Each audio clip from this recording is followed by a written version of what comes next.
This is Sean Lamb for Streaming Media Producer, and this is a sponsored tutorial for videoguys.com of the Grass Valley ADVC-G1 converter. Now, Grass Valley markets this converter as an any-in to 3G SDI converter, but specifically they mean it's an HDMI input, DVI input, and analog video input converter. So the DVI-I stands for integrated, the I part of it. And integrated includes both analog and digital, both single and dual link DVI standards. So the DVI digital side isn't too terribly exciting. It's very similar to HDMI. But for me, the exciting part is the A side, the analog side, because it can be converted to VGA input using a very simple adapter like this one here that has DVI on one side and VGA on the other side. These are very inexpensive adapters. Probably you already have a few sitting around in your studio. I seem to have a bunch of them sitting around here. They come with your video cards and whatnot. It might sound a little bit strange to be talking about VGA in 2014 and saying it's exciting, but unfortunately a lot of the presentation world, when it comes to iMag and powering projectors, that world is still run on the VGA standard for a variety of reasons, which we're not really going to go into today, but we need, as video producers that are doing live switching and incorporating computer inputs, we need to be working with the VGA standard and converting that analog standard to a digital standard that our video switchers can handle. Now, some video switchers have built-in scan converters, which is what's required to convert VGA to the internal standard that's going to be worked with. If you don't have that, then you're going to need a converter like this that can convert that VGA to your output, which in this case is SDI, but there's also converters that can do HDMI as well, and those are really the two digital standards that video switchers are built around. On the audio side, you can work with the embedded HDMI audio as well as a 1/4-inch tip ring sleeve analog input, or AES or EBU digital audio inputs, so you can embed that into the output if you'd like as well. On the output side, the ADVC-G1 supports two HDSDI outputs that are 3G. Now, the 3G HDSDI standard simply means that it supports resolutions of up to 1920 by 1080 at 60 progressive frames per second. The 1.5G standard does not support those progressive frames. It maxes out at 60i. There are a few different options available in terms of signal processing, and two of the interesting ones are a 3D NR, or 3D noise reduction. And so this is really useful when you're working with compressed codecs, generally on playback from a non-live source. If your source camera is a small sensor type of camera, a 1/3-inch sensor, or if you're working in high gain or high ISO environments, or even when you're up converting from an analog source to that digital or frame size. All of those scenarios can produce a little bit of noise or a lot of noise when you're up converting and processing. So using a bit of noise reduction really goes a long way, and it's important when you're webcasting, especially because you're using a very small bitrate and compressed codec, high compression ratio, and the more noise takes away from your details. The higher signal to noise ratio, the better. The second image processing feature is image enhance, and that's a detail enhancement. It increases the sharpness. And so you don't want to be using that in conjunction with a high noise environment, but if you already have a very clean signal to begin with that's noise free, you may want some additional sharpness in there. There's two things that the Grass Valley ADVC-G1 doesn't do, and the first is frame rate conversion. So if your input source is 1920 by 1080 30p, you can't output 60i or 60p as a frame rate. Same as if you have a 60p or a 60i input, you can't output 30p.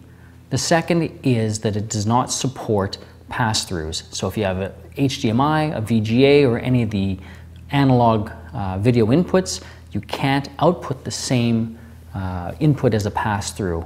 The only outputs are those HDSDI. So they're not real big limitations, but you just have to be aware that these are in place. The Grass Valley ADVC-G1 converter has a variety of different inputs on the front here, and The active input is selected on the back. We'll go into that in a moment. There's dials and dip switches to control the settings, but the active setting on the front is indicated by an LED light. It's solid when that input is active and stable, and it's flashing when you've selected that input as your input of choice, but the input is not stable or not there yet. There's also a light for the up conversion. There's video input lights and audio input lights that indicate whether the signal is stable, selective but not active yet, and if the up conversion is turned on. On the back of the converter, there's three things I want to talk about. The first is the locking mechanism on the power adapter plug. So I can't unintentionally pull this out, but if I retract the sheath here, it pulls out fairly easily. The second thing I want to talk about on the back of the unit are the audio and video select buttons located right here and here.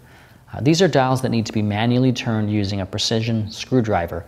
And the reason we have these here is because the unit does not have an auto detect or select feature, and there's no external buttons to toggle between the available inputs.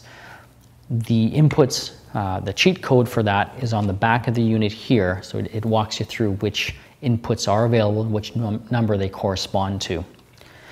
And finally, that brings us to the third thing on the back of the converter, which is the selections for the dip switches. Now, the dip switches allow you to switch signal processing. So whether it's the output resolution you want to adjust or the signal processing like image enhancing or noise reduction, those are controlled on the back here.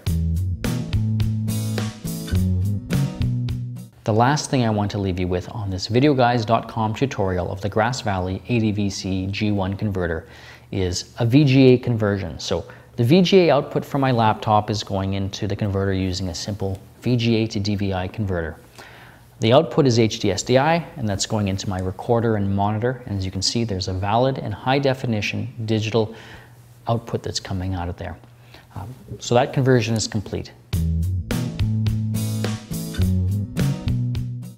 Now, I do want to point out a few caveats and warnings. It's important in a video workflow to consider all of the video resolutions that you're going to be given and working with, and to make sure that they're compatible with your hardware. This still is true for the ADVC-G1 converter. It does support a wide range of video resolutions, but there are some video resolutions that you might be given that aren't specifically supported.